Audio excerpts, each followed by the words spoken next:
is CGTN, China Global Television Network.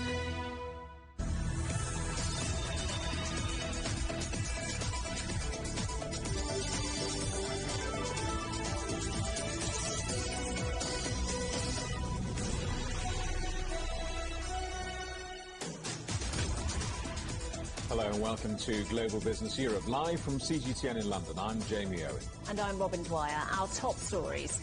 India struggles to cremate its dead as the country grapples with a second wave of coronavirus. The international community rallies to India's aid with supplies and equipment arriving from around the world. The European Parliament finally debates and votes on the post-Brexit trade deal 4 months after it came into effect. And the supermoon lighting up the night sky to the delight of astronomers everywhere.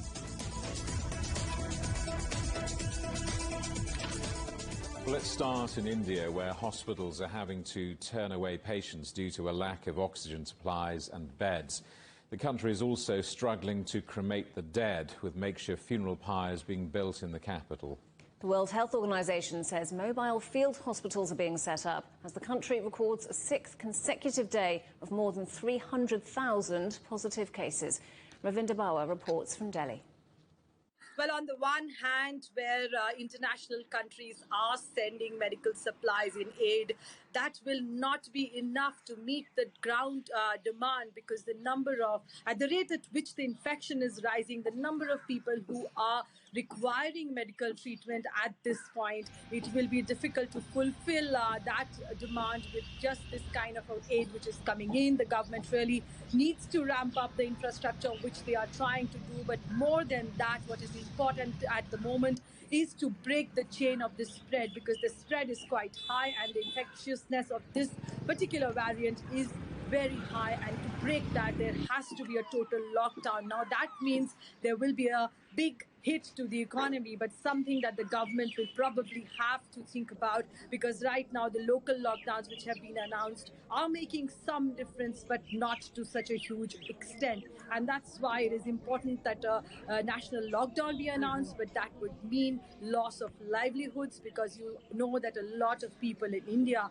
are daily wage earners. For them, it will be a time where they will need relief packages from the government, which means the government will have to spend more. So we really have to see how this is taken forward. But for now, this international aid is, of course, a great help, but much more is required, seeing the numbers that are surging and the predictions of more numbers rising probably by mid-May. So we really are in for a long battle here in India. Meanwhile, help is on the way. That's the message from European leaders as international aid starts to arrive in India. The first shipment came from Britain, and Germany and France say they'll send supplies in the next few days.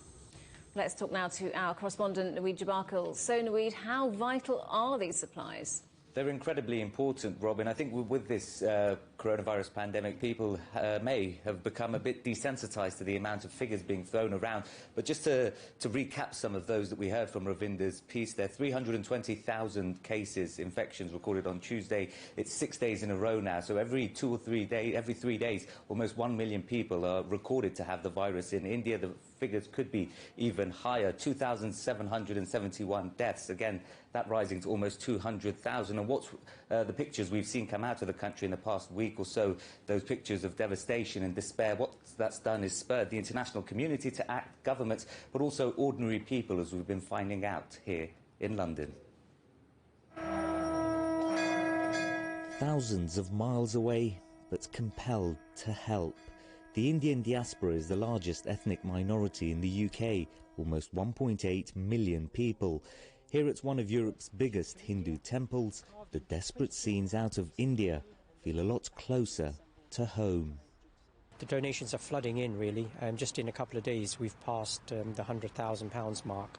You know, people are really taken by what's actually happening in India. When people can't breathe because there's no oxygen, you know there's problems. Prayers for all those affected by the COVID-19 crisis. They're also seeking help from the gods here, because on the ground the virus is ravaging parts of India. On Tuesday, the first international aid arrived in the country, sent from the UK.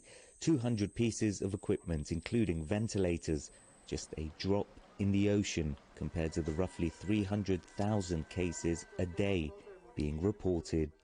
The help from the UK government is largely symbolic at a time when India is desperate for international supplies. Other countries, including the US, France and Germany, as well as the World Health Organization, say they'll also send aid in the coming days. For many worshippers here, some of whom have lost loved ones, it can't reach India quickly enough. We try to help them much as we can. It's really bad to see everything. And we see everything. We talk to our people in India. It's very sad. Everybody, they don't get enough, help. I kind of liken it to the scenes that we were having, well, not even as much, but when we were having our first and second waves. And it's just horrible to think that that's what they're going through with less resources and more stretched manpower. It's very difficult situation in India, so I'm very, very worried. So I came here today for prayer. The WHO has warned what's happening in India can easily hit other countries. This is a global virus, we're constantly told. A small sign that it's also a global response. And we'd beyond Europe, which other countries are offering aid? Yeah, the UK claims to become the first country to have offered international aid. It's sent 200 pieces of equipment, including 100 ventilators and 95 oxygen concentrators. France says it's going to send oxygen supplies as well as Germany here in Europe, that is. Elsewhere, the US president said it's going to share 60 million vaccines for the coronavirus, but hasn't specified which countries that will go to. But closer to home in India, there have also been responses from the likes of Thailand and China as well. Its embassy in Sri Lanka tweeting to say it's provided 800 oxygen concentrators to Delhi from Hong Kong, and 10,000 more will be on the way. And speaking earlier in Beijing, the Chinese Foreign Ministry spokesman said that if there was a call for assistance, then Beijing is willing to help more. Have a listen. We are making it clear that we stand ready to help India fight its recent outbreak. Both sides have been communicating on the matter. If India puts forward specific needs, China is willing to provide support and assistance to the best of its ability.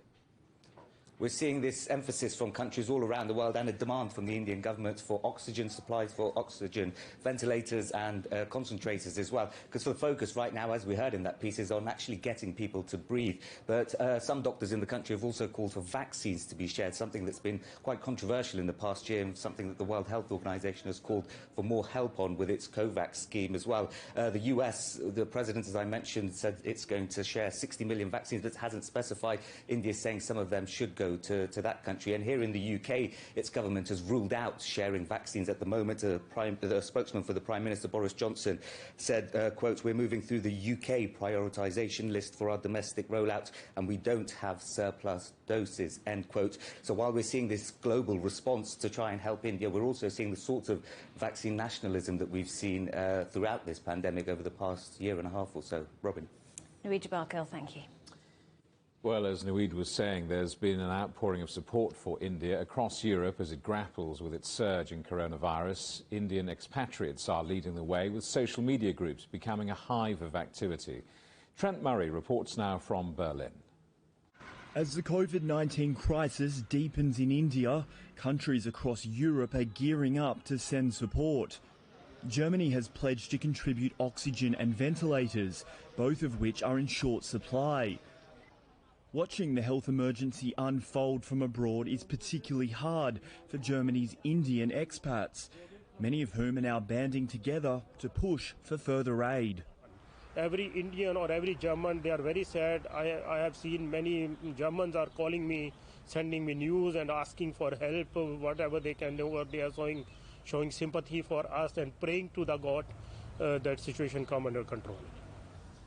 Bajana Sodi's Berlin restaurant has become a rallying point for those wanting to help, with volunteers working around the clock to help muster support from politicians and private companies.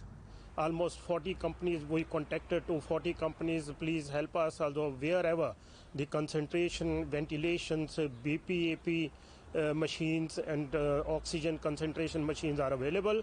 Although we are getting a quotation like this, although 150 machines, and we are asking for quotation, and we are dispatching all these quotations to Indian government or India everywhere on all the NGOs.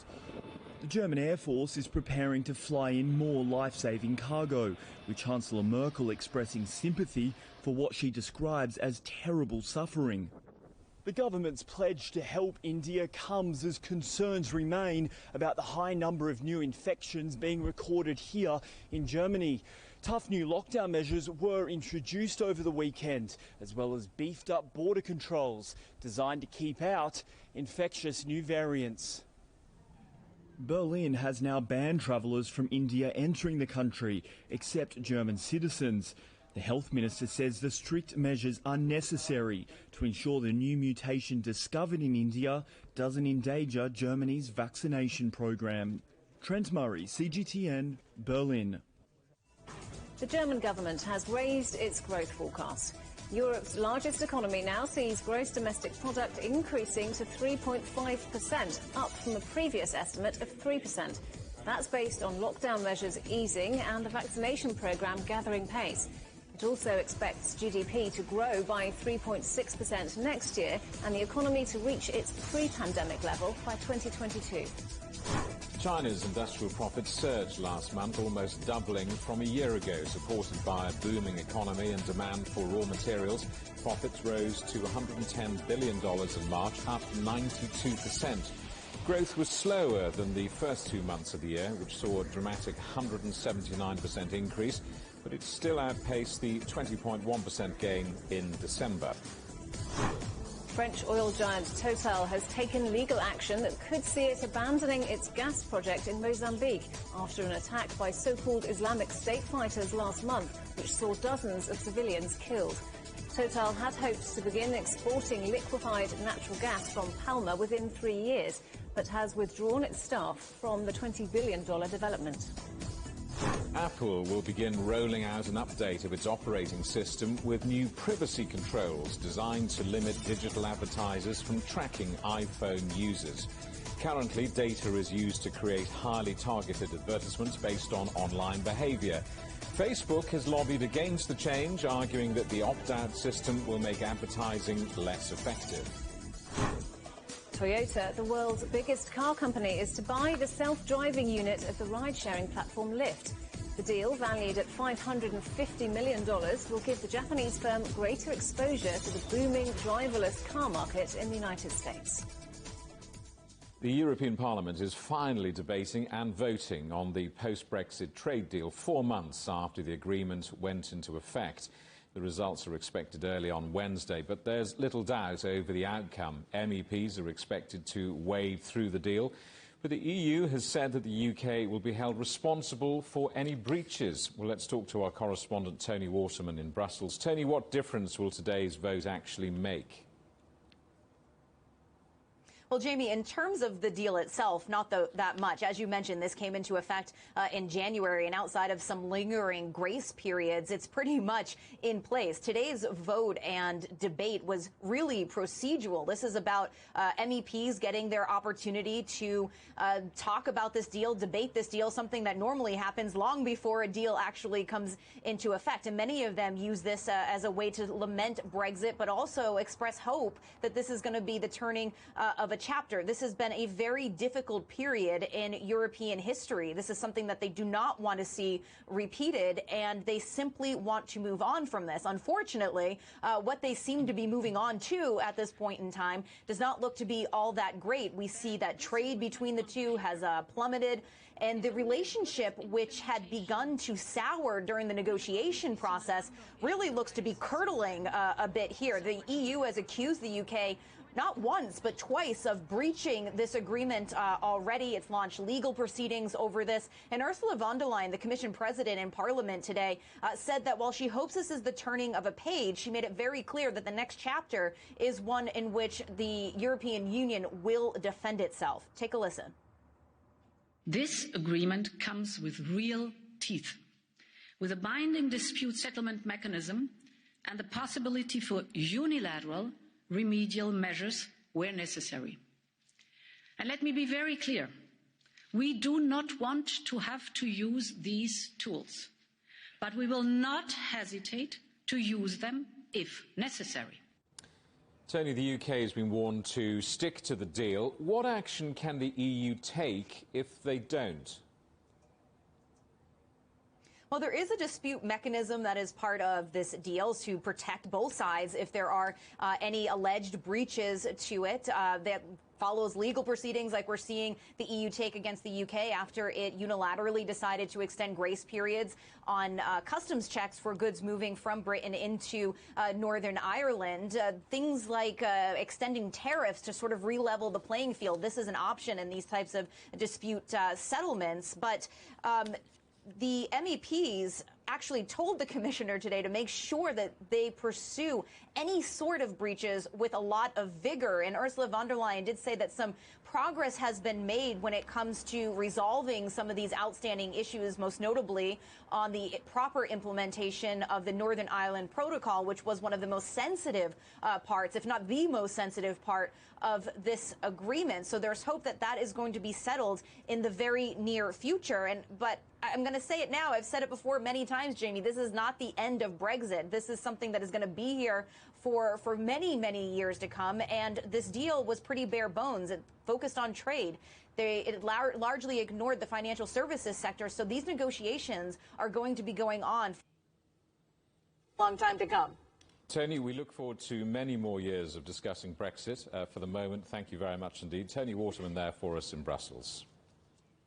It's 3 weeks since the President of the European Commission was left without a chair to sit on at a summit with Council Presidents Charles Michel and Turkey's President Erdogan.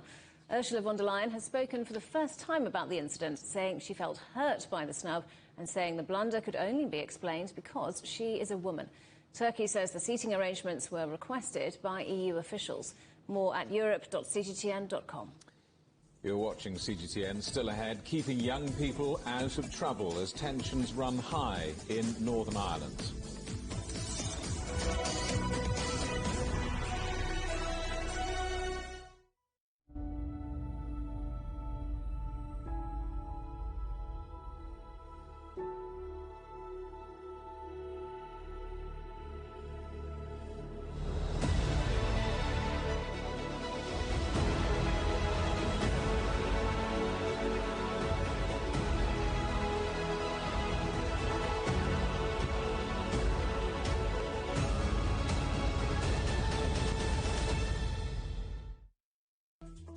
Search CGTN Europe wherever you get your podcasts to subscribe to The Agenda podcast. The Agenda with me, Stephen Cole, always gets to the heart of the story. Just subscribe today and listen now. Covering the world from 4 continents. A new horizon. Teams in Beijing, Washington, D.C., Nairobi, and London. Who connect, interact, and inquire to bring you the stories that matter to all. The Link, only on CGTN. Facing the unknown is always difficult. In a world in turmoil, it's easy to lose orientation. But when the storms come, we have to see the possibilities. Reinvent. Find new opportunities. Discover a path forward. CGTN. See the difference.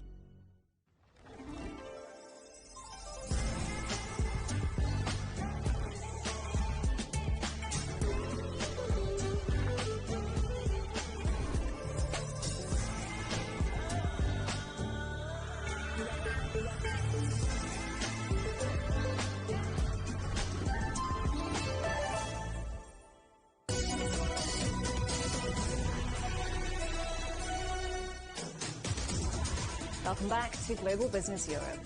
Remember that CGTN is available to watch for free on all the major digital platforms, on Smart TV or online on Roku, Apple TV, Amazon Fire and Android TV, on YouTube and Dailymotion, as well as CGTN.com and the CGTN app.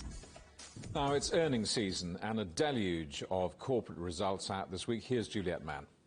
Thanks, Jamie. Well, here's a funny thing. I mean, we've heard from some heavy hitters today, but investors don't seem very bothered. We're not seeing much in the way of markets direction, because with all of the seemingly good news, there's a but. Now, we're seeing gains in banking giant HSBC after profits surged way beyond analyst expectation to $5.8 billion in the first quarter.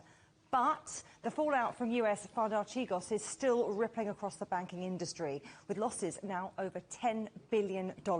Swiss bank UBS says it lost $774 million because of its links to the collapsed company, but still recorded a $1.8 billion profit.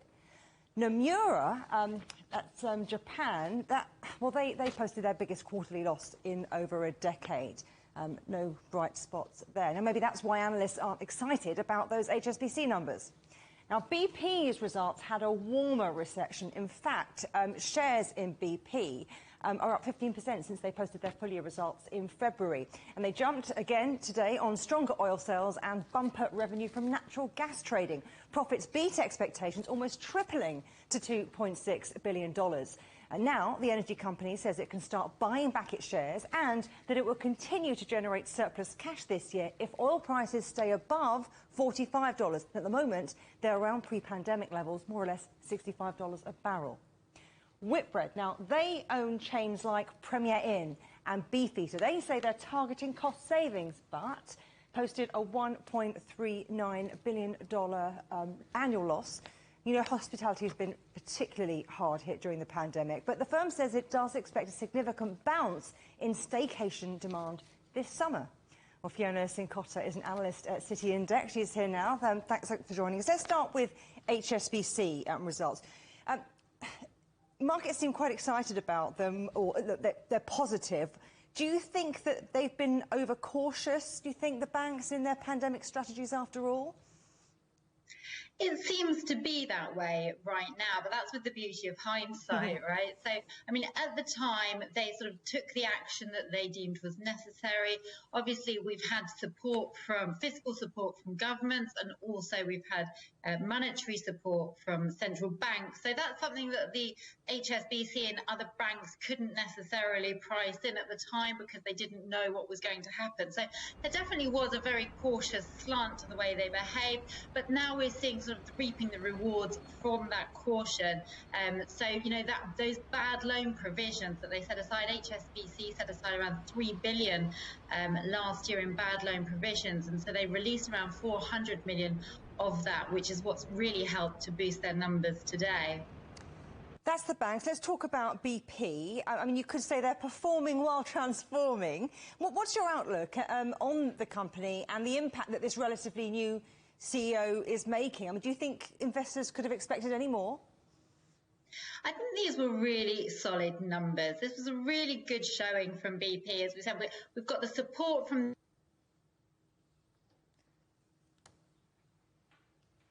been that exceptional performance from the gas trading unit in the first quarter as well, which has really helped. So we have seen some strong numbers. Now this. Well, we lost you for a moment. Well, we've lost you for a moment.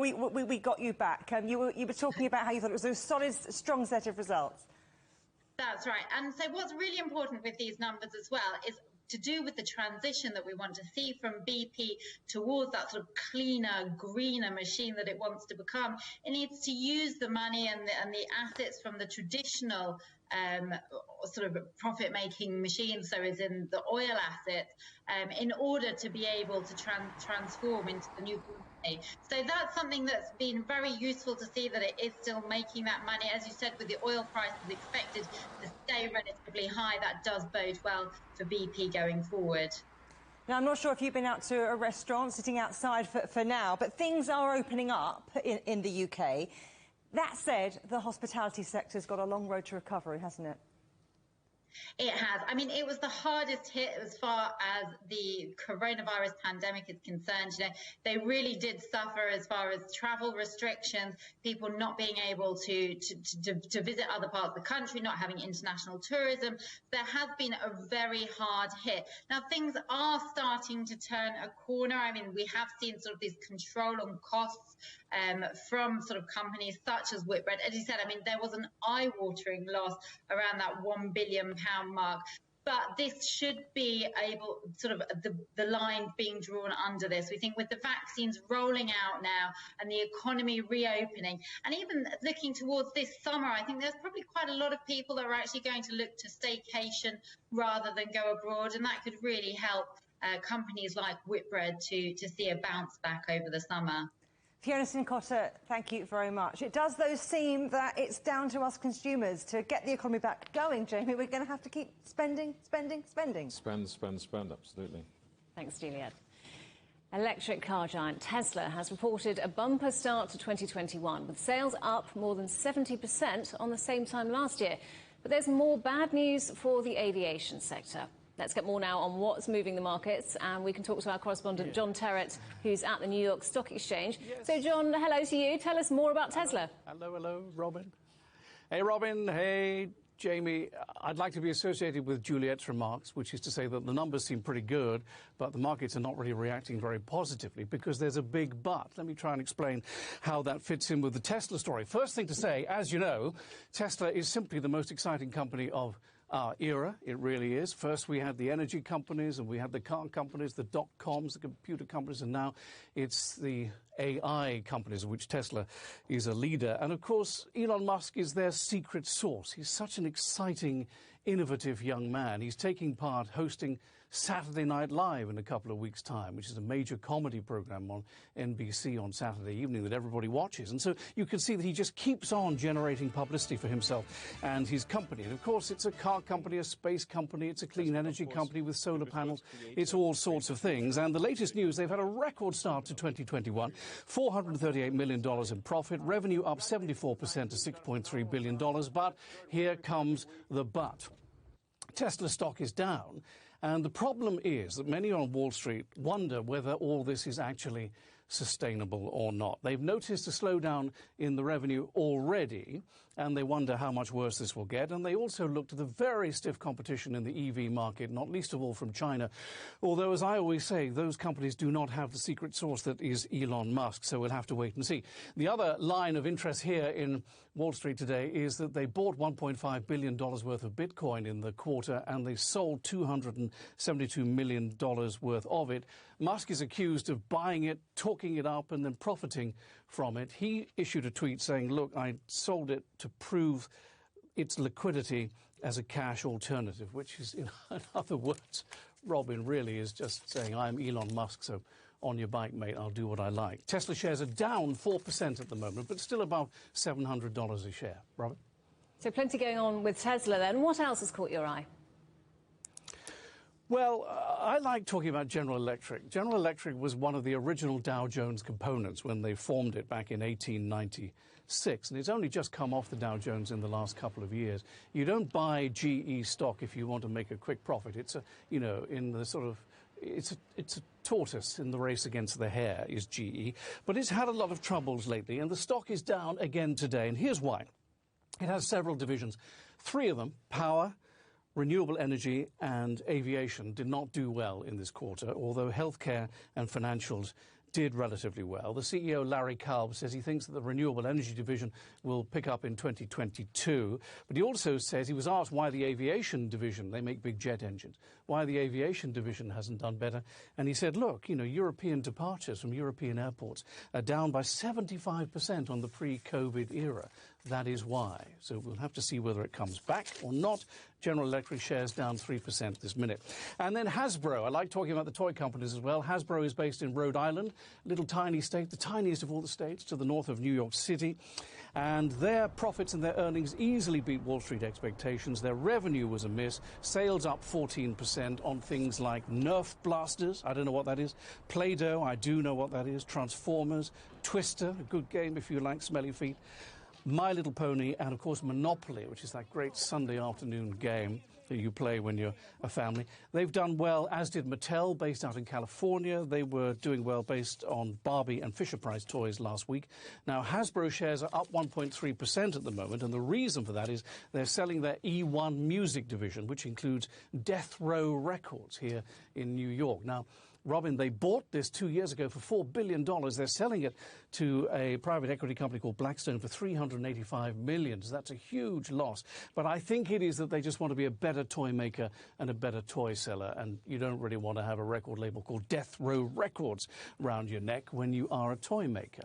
Happy Toys and that sort of thing. However, the reason they bought it was because there are synergies with their movie division in toys like Peppa Pig and PJ Masks. That's why they bought it, and their movie division has not done so well in this quarter for fairly obvious reasons. You saw the Oscars. You know why. Well, John, I probably had a hand in those Hasbro revenues. Thank you very much for now, John Terrett at the Stock Exchange in New York. What's a Nerf blaster? We can't let John Terrett go without working out what a Nerf blaster is. In my experience, it's a kind of gun that fires toy bullets. OK. John, I hope you're still listening, and now you know what it is. It's important to inform. Thank you very much. Let's stay in the States because America is back. That's been the mantra of President Joe Biden since his inauguration. His focus has been on a reset for foreign diplomacy, which had been damaged, arguably, under the Trump administration. But as Biden's first 100 days are completed, repairing relationships doesn't happen overnight. Giles Gibson reports. In his first few weeks in office, President Biden made a symbolic visit to the State Department, the arm of government his predecessor was accused of sidelining. America and alliances are our greatest asset. And leading with diplomacy means standing shoulder to shoulder with our allies and key partners once again. By leading with diplomacy, we must also mean engaging our adversaries and our competitors diplomatically. A fresh style and tone, certainly, but the dynamic of Washington's relationship with the world's other superpower hasn't changed much. The US and China have kept billions of dollars of tit-for-tat tariffs from the Trump era in place. So after 4 years of trade barriers and tweets, former President Donald Trump isn't easily forgotten. I think Trump's imprint on the bilateral relationship will go down, frankly, in history. But it's for the two sides going forward to see which of the pieces they can pick up in terms of being able to manage their differences while finding constructive areas to cooperate. One area of potential collaboration is the global response to climate change. At President Biden's virtual climate summit, the US pledged to halve greenhouse gas emissions by 2030. But trust is a delicate thing. The US was in the Paris Climate Agreement at the start, then it was out, and now it's back in again. Republicans have also accused Biden of abdicating American leadership in the country's longest-running war. 70 good, that's controls. After 2 decades of fighting, all US troops will be out of Afghanistan by the 11th of September this year, the 20th anniversary of the 9/11 attacks. The coronavirus pandemic, though, has limited Biden's ability to visit troops abroad and conduct diplomacy face-to-face. Unusually for a new president, he's only hosted one foreign leader at the White House so far, the Japanese Prime Minister. His first foreign trip won't be until June, attending the G7 summit in a small British village before crossing the English Channel for NATO talks in Brussels. Giles Gibson for CGTN in Washington. You're watching CGTN. Still ahead. It's a roller coaster ride for theme parks. We're in California as the tourism industry hopes the only way is up.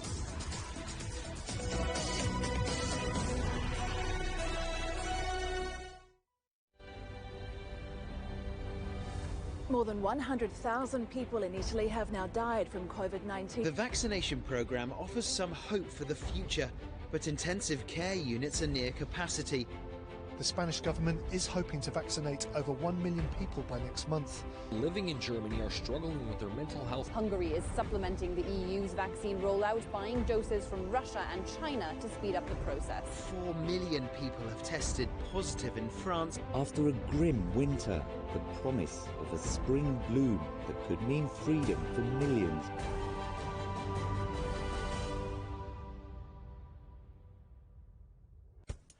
On the agenda with me, Stephen Cole, we look up into space. We look down into data. We look at debt. We look at politics. We look at opioids, climate change. We look at all the issues that really matter around the world. But you matter too. We want to tell the stories you want to see and hear about. Make it your agenda.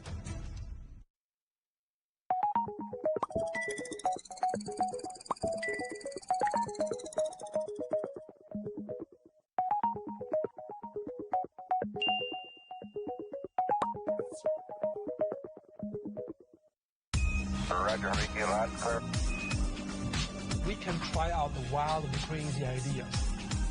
Nothing can stop an idea whose time is coming. This idea is coming.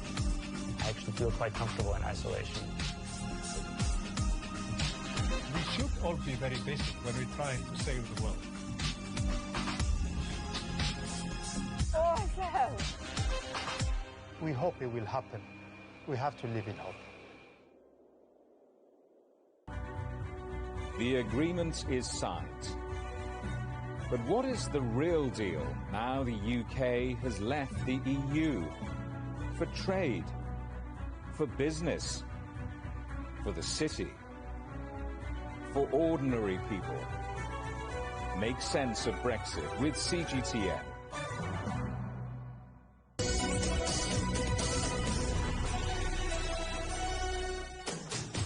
Hello, welcome back to Global Business Europe with Jamie Owen and Robin Dwyer. Our top stories. India struggles to cremate its dead as the country grapples with the second wave of coronavirus. The international community rallies to India's aid with supplies and equipment arriving from around the world.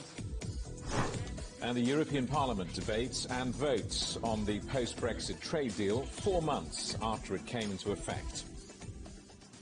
As we heard earlier, the EU is warning it will sanction Britain if it breaches the Brexit trade deal.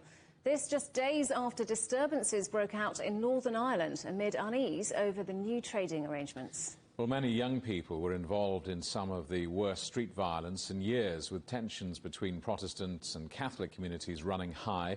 CGTN's Andrew Wilson reports now on the efforts to try to bring divided communities together. Send down, move this back leg up, then kick up the head here. Lockdowns lifting and MMA champion Danny Kaur's gym is open again. Kids from all backgrounds brought together to practice mixed martial arts. Classes are free. The priority to Danny is to keep these youngsters off the streets, burn off energy together. Much better than throwing petrol bombs at the police. A lot of it was kids going out there for excitement, you know. Of course, there's all those reasons behind it. They've been in newspapers and radio shows and television shows, you know, but the young kids that are out there to get an adrenaline buzz, and it's as simple as that. They haven't got a political agenda. They don't actually hate the person that they've went to school with or they've met before. They're just getting some kind of buzz out of it. Once this is back up and running, these things are fully fledged, and there's more of these, and people put funding into these things, then, you know. Northern Ireland's next generation will be crucial. Integrated schools are relatively new and growing slowly. About 7% of the kids here now study at mixed schools, races and religions together. A quiet space we have for our students. So if I can show you. Lagan College was the first. Because we have people from all backgrounds, we have Protestant Catholics coming here together, they're able to challenge each other and to discuss each other. So we are, as much as possible, a bias-free zone. One would think that integrated education would be the product purely of government and policy. Well, far from it. All of Northern Ireland's 65 integrated schools are the result of parental demand. Not one student has been put in place by a politician. Paul Collins fundraises for the Umbrella programme. The other thing to remember as well is when the school becomes integrated, it's not just the children. It's the parents who are brought into this equation as well. They're at the school gates waiting and talking to people, and their common interest now is the children. And also, interestingly, the grandparents as well are being brought into that process as well. So it's not the only factor, but it's one of many factors that can help to move things forward. with all the black. And his daughters Lily and Freya are loyal students at Lagan. It's nice just to have a different variety of friends and not everyone just being the same, you know, talking to different people and learning new things. I think that's really important. I think it's a key. I genuinely think if the future of Northern Ireland is to progress and become anything, become better, it needs to become better, integrated schools are the way, 100%.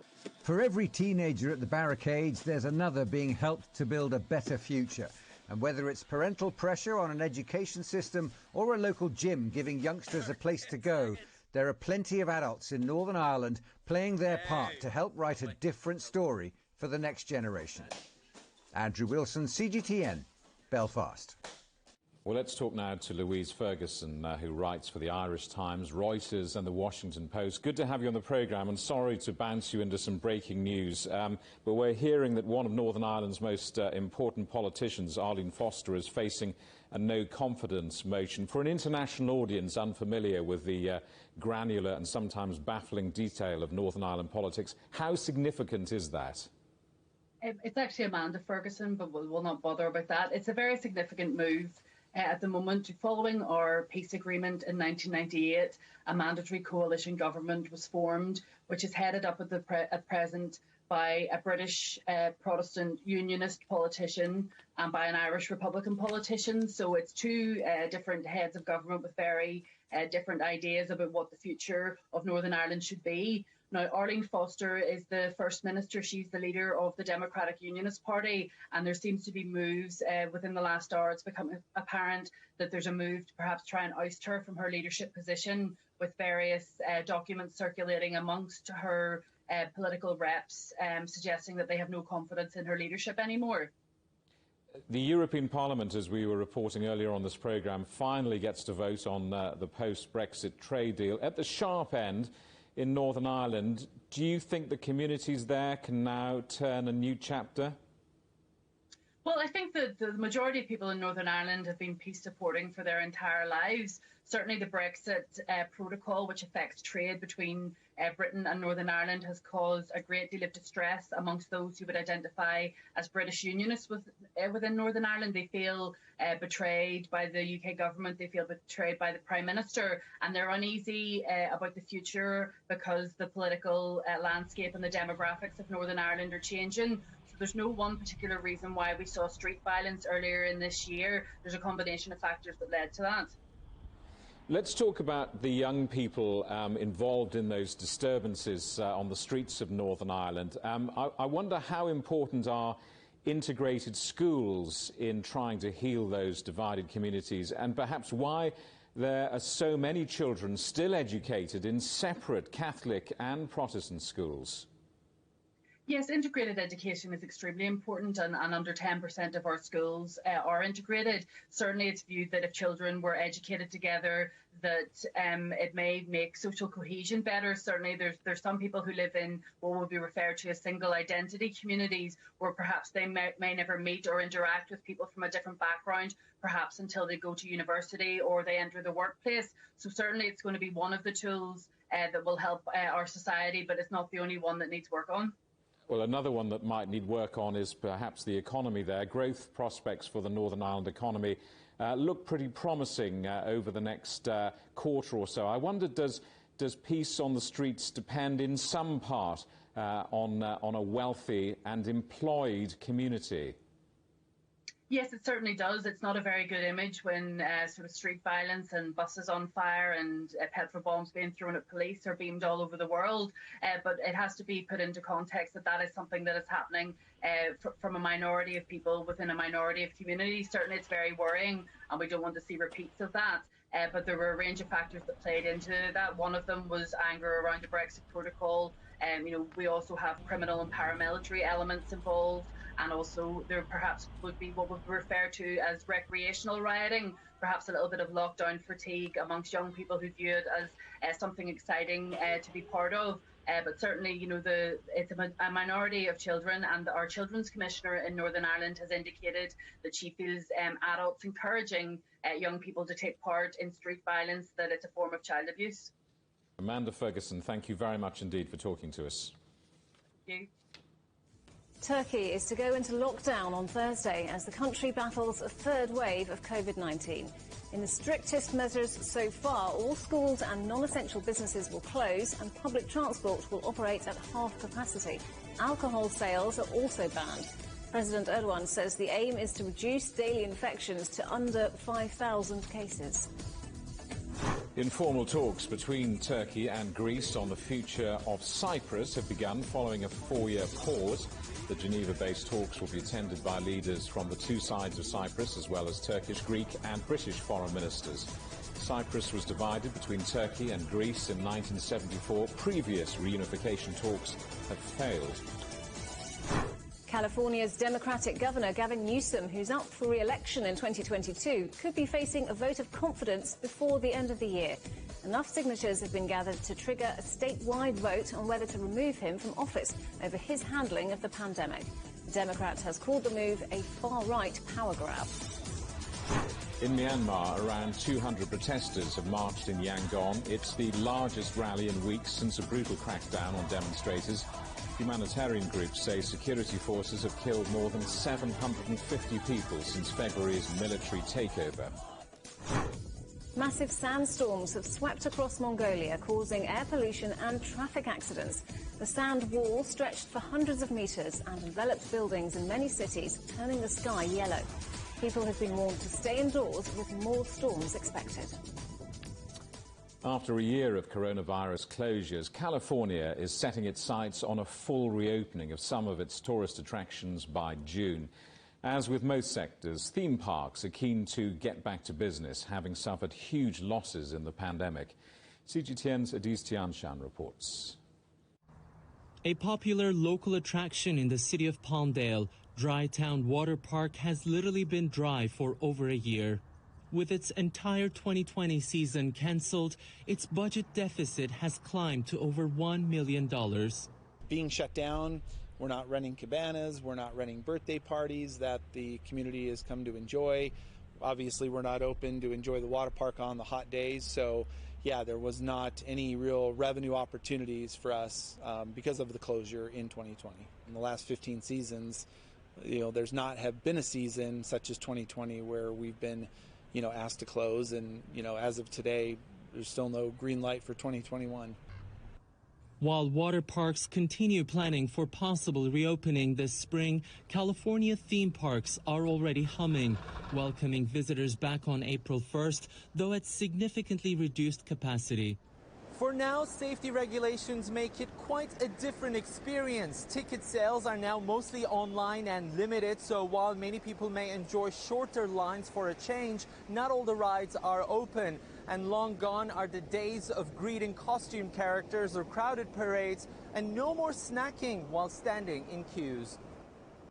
And this new reality comes with new business models.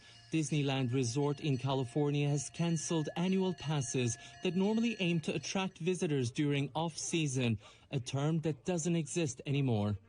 The company laid off over 32,000 employees in recent months during a time when its California park served as a vaccination site. It's estimated that the theme park and attractions industry lost 5 times more employees last year on average than any other industry. The impact to the entire industry has been devastating. It's estimated that in 2019, the industry generated $25 billion. Last year, that dropped to $15 billion, a $10 billion loss. The world's largest theme park operator, though, is seeing explosive growth in its streaming services, fortuitously launched just before the pandemic. Those profits have helped offset the billions of losses in theme park revenues, but for the mid-range companies, it's a different story. SeaWorld, Six Flags, they got big lines of credit to help them get through this, and a lot of the money that they've borrowed is going to need to be paid off. So that's going to potentially depress any capital improvements that they're going to be able to do for the next few years. Data that we've seen has shown that up to a third of the market will not consider a visit to a theme park in 2021, no matter what happens. Once a popular attraction for people of all ages, The theme park industry is now facing its toughest time, with its expansion in recent years now being replaced with what looks like years of recovery. It is Tianshan, CGTN, Los Angeles. A concert in Spain, attended by 5,000 people as part of a COVID-19 trial, led to no significant increase in infections. 6 people tested positive within 2 weeks of the show, where there was no social distancing. That's lower than the average transmission rate in the general Spanish population. Similar studies are planned at football matches and rock concerts in the UK. You're watching CGTN. Still ahead, lighting up the night sky. This year's first pink supermoon is seen across the world. How did it get its name?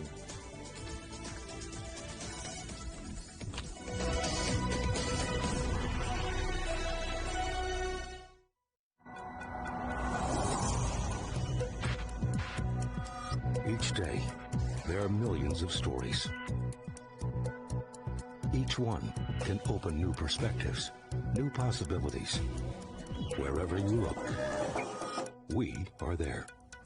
To see, discover, explore. We put the pieces together to find what really matters to you, all around the world, all around the clock. Our reporters are at home across the globe.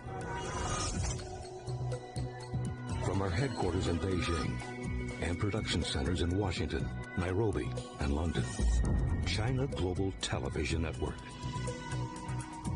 Stories from across the globe, reaching people across the globe. CGTN. See the difference.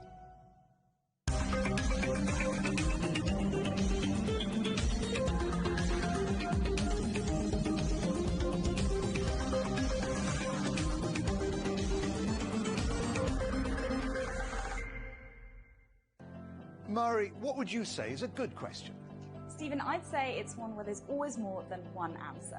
The Answers Project is a new podcast series from CGTN Europe. With me, Stephen Cole. And me, Mari Beveridge. In each episode, we'll take a complex question. And with the help of some of the world's foremost experts, shine light on some of the answers.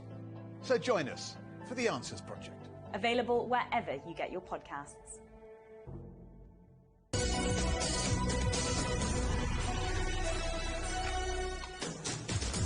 Welcome back to Global Business Europe. China has been laying out the roadmap to meet its targets for cutting carbon emissions. The country's environment authorities say the starting point could be improving energy efficiency. CGTN's Huang Yuo reports. China's Ministry of Ecology and Environment says in order to realize the nation's goal of achieving peak carbon emissions before 2030, it has been working with relevant industries, electricity, steel, and petrochemistry, to name a few, to map out a practical path. We are promoting the establishment of a national carbon emissions trading system. We've started with the electricity generation industry and plan to include other high-emission industries next. Building this system is an important way to curb carbon emissions. Li says before carbon emissions do finally peak, controlling carbon intensity, the amount of carbon dioxide emissions the country produces per unit of GDP, is a key starting point. Many countries around the world have also put intensity targets first and foremost. In fact, China's greenhouse gas emissions are still growing. Controlling carbon intensity can better balance emissions reduction with economic development. China's carbon intensity had decreased by 48.4% by the end of 2020 compared with 2005. The country is now working on formulating an action plan for peaking carbon dioxide emissions before 2030. Li says in addition to upgrading traditional industries and tapping into renewable energies, China is also pushing forward legislation on climate change. China has committed to moving from carbon peak to carbon neutrality from 2030 to 2060, 30 years in much shorter time span than many developed countries might take. Huang Yuo, CGTN, Beijing.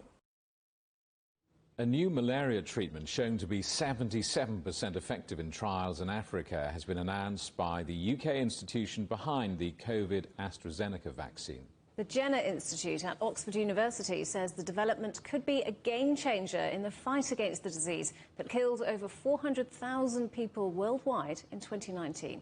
CGTN's Robert Najila reports. With much of Africa still fighting to control the spread of COVID-19, news that a vaccine against malaria has been developed with a 77% efficacy could not have come at a better time. For the first time, a vaccine has reached the efficacy level that WHO have been looking for. They want a malaria vaccine with 75% or more efficacy by 2030. We think we can do that. So 77% is the highest yet and could really add to the existing tools that we use to control malaria. WHO says Africa continues to carry a disproportionately high share of the global malaria burden. In 2019, 94% of all malaria cases and deaths were on the continent. According to the World Malaria Report released in November last year, 409,000 people died from malaria in 2019. Most of them were young children in sub-Saharan Africa. 6 countries, among them Nigeria, the Democratic Republic of Congo, Tanzania, Burkina Faso, Mozambique and Niger, accounted for half of all malaria deaths worldwide.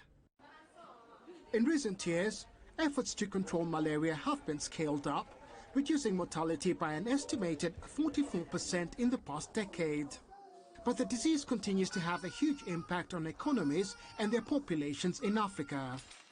The U.S. Centers for Disease Control and Prevention says direct costs associated with malaria, including illness, treatment and premature deaths, have been estimated to be at least $12 billion per year. CDC says the cost in lost economic growth is much higher. Robert Nagila, CGTN, Nairobi, Kenya. And finally, the first pink supermoon of 2021 has been seen across the world. From Sydney's Bondi Beach to New Delhi's India Gate, the supermoon lit up the night sky. The supermoon happens when the moon is at its closest point to Earth and appears bigger, despite being 222,000 miles away. And while it's known as a pink supermoon, it's not very pink. April's full moon is named after the wild ground phlox flower, which is pink and blooms in the northern hemisphere in spring.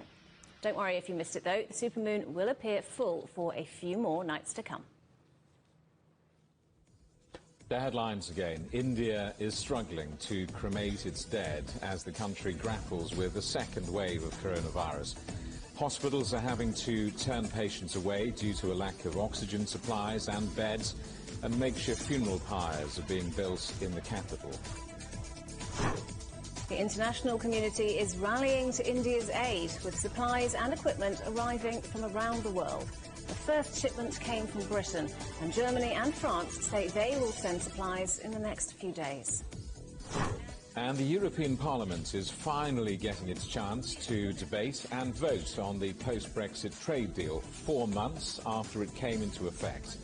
MEPs are expected to wade through the deal, but the EU has said that the UK will be held responsible for any breaches.